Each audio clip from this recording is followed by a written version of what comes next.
Hi everyone, welcome back to my channel.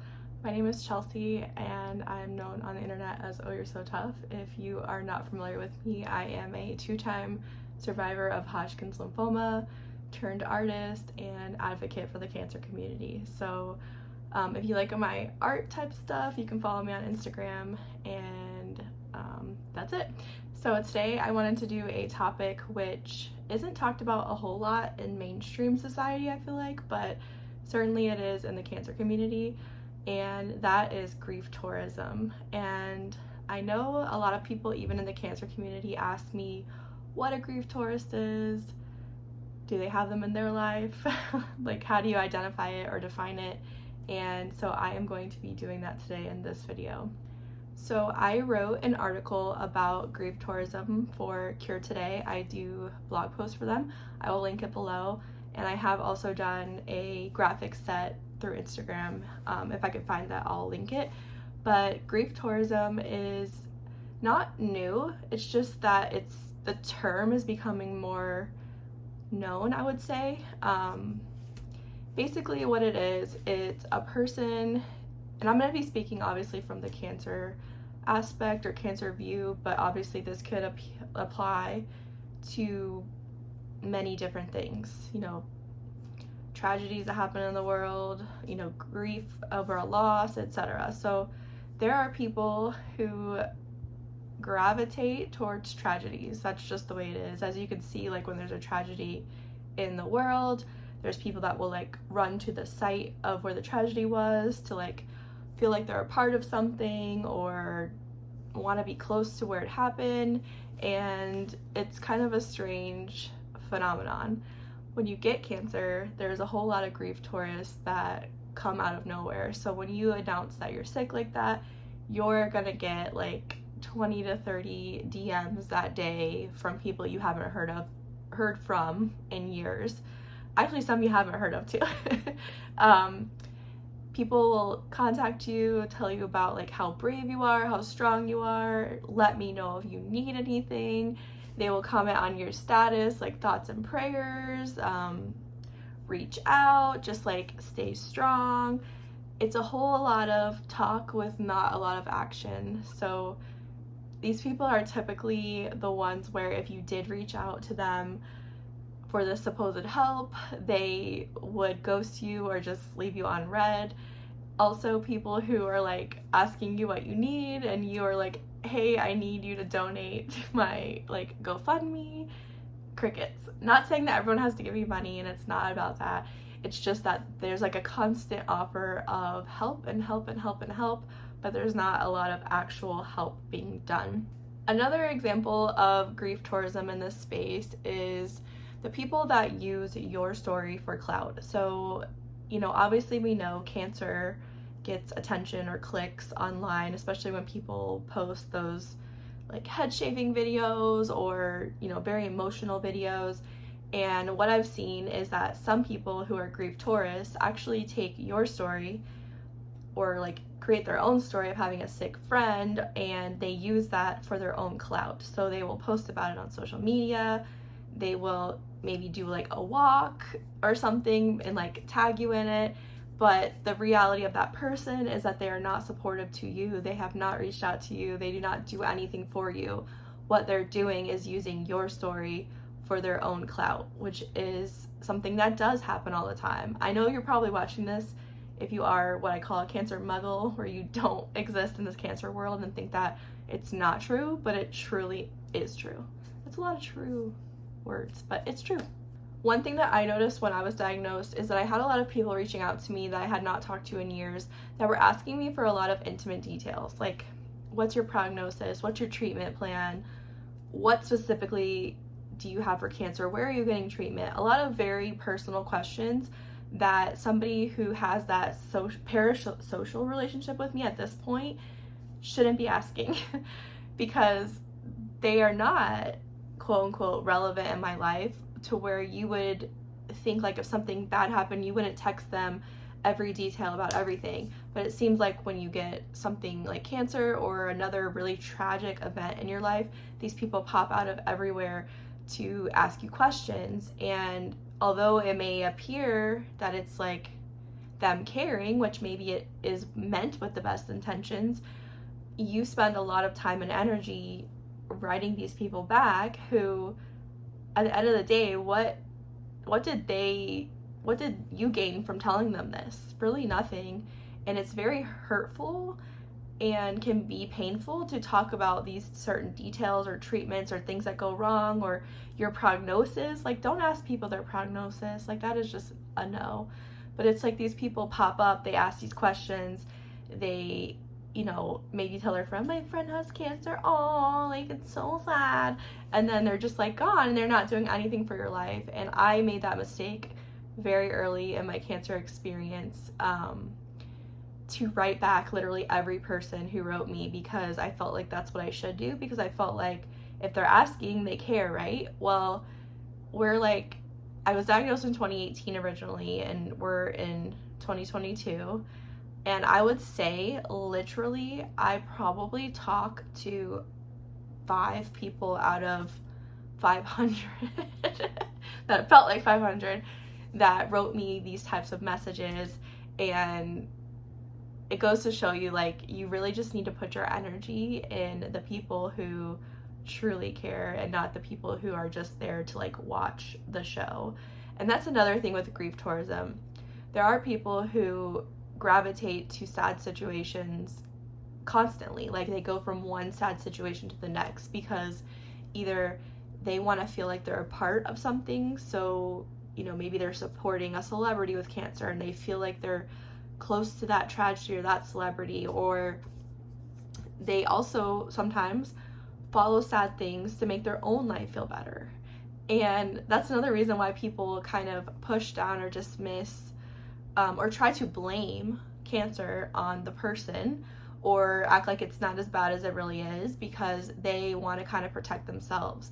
They want to see what's going on with you, but they want to have a way to make the cancer the fault of you or something else, or maybe it's not that bad, because they want to protect themselves from feeling like they could end up like you, which is really a messed up type of thinking, but it does happen every single day in the cancer community. Another thing I've noticed with social media and people sharing more openly about their cancer experience, even going so far as to like blog treatments and stuff, is that you'll see that there's people in the comments who are following along to see, like, they're being a tourist, they want to see what's going on. And one thing I've noticed is that people who get better, they tend to start losing those followers from wherever. TikTok, especially TikTok, YouTube, Instagram, wherever that is. It's like once the person starts getting better, or if the person kind of leans into the reality of cancer and not the one that society tells you, like, people start backing away. Like, we don't want to see necessarily the reality of like, hey, I just threw up 5 minutes ago and I'm really depressed and I'm like, my life sucks. They want to see like the person who is having this tragedy, but they still smile, they have a head shaving video, they're so strong, they're this or that. So it's like twofold. Like, sometimes people will stay around when you're a little bit more real, but at the end of the day, most people want to see the smiling bald cancer patient ringing the bell. They don't want to see like the reality of it. And then when you're better, they're sort of like, well, you're better, I'm good, I'm gonna go to the next one. And that's really disappointing, really. That's another thing that I recently did a panel with for a podcast talking about these topics, and somebody said that they worked for a nonprofit and it's difficult to balance like trying to appeal to the grief tourists who may give you money like for cancer research by like showing these typical pictures and such of patients, versus like the reality and like being more of an advocate for the cancer patient versus an advocate for what people think cancer is and trying to get donations, which is kind of where I have a lot of problems with very large organizations that always lean into that. While I see like the reasoning behind it, and like last night somebody had said that, I see the reasoning behind it, I do. It's probably a fine line. Nobody wants to they were saying nobody wants to donate to like a really depressing like person versus like a smiling like cancer patient holding a puppy. I don't know. There's like, I guess this overarching theme of this video is that there's a lot of fricked up stuff with the society, especially when it comes to tragedies, people with cancer, people with chronic illness, people with disabilities. It's a lot, and I never really realized so much of this until I got sick, clearly, and so that's why I like to share about it publicly, because I feel like maybe you don't realize it either. So what are some things that you can do to avoid being a grief tourist?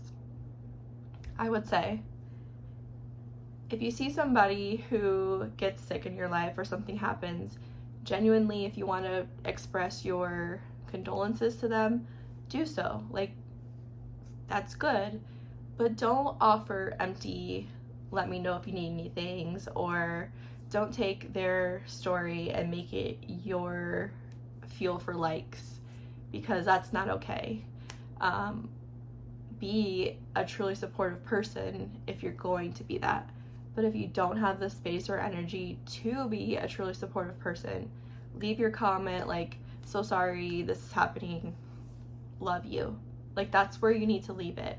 It's when you take it up a notch and start asking all of these intimate questions and all of these things for you to just sit there and be silent after that, or not check in, or when things get worse you leave, or when things get better you leave. It's just, you need to check your own motivations before you involve yourself in somebody's life who's having a hard time like this, because I will tell you, we are really on the edge a lot of times when we are sick like that, and even after.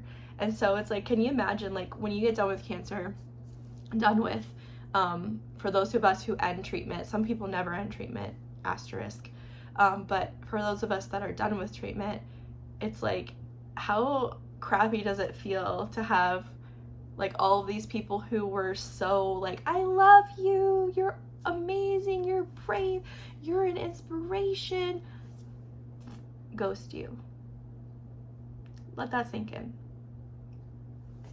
It's happened to me. I mean, clearly, I told you I talked to a handful of people, and that's fine because don't miss them. But you know, I did at one point, and I thought it was my fault, and I'm just here to tell you it's not your fault. So yeah, check your motivations.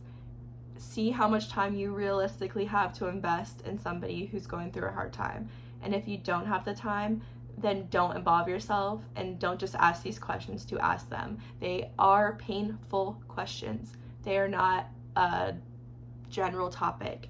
If you want to check on this person, ask them about the latest Netflix series and ask how they are then. Like, but don't do those types of things, especially if you plan on being a like little passerby. One thing I'll leave you with at the end of this video is like a little quote that I put in my article that kind of portrays a grief tourist. So if you were in the middle of the ocean, like stranded in the middle of the ocean, floating there, a true friend would come by in a boat and pull you out of the water. A grief tourist would ride by, take a picture of you, post it on social media, and drive away. So that is my thoughts on grief tourism. I know this probably touched on a couple more topics than just grief tourism, but I hope that you found this video helpful. I am an open book pretty much, so if you have any questions about the topic, feel free to leave them below or DM me on Instagram. Like I said, check me out on Instagram. All my art is there. I have an Etsy shop as well. The little shirt is designed by me. Just a little plug there at the end. Give this video a thumbs up if you enjoyed it, and I'll see you guys in the next one. Bye.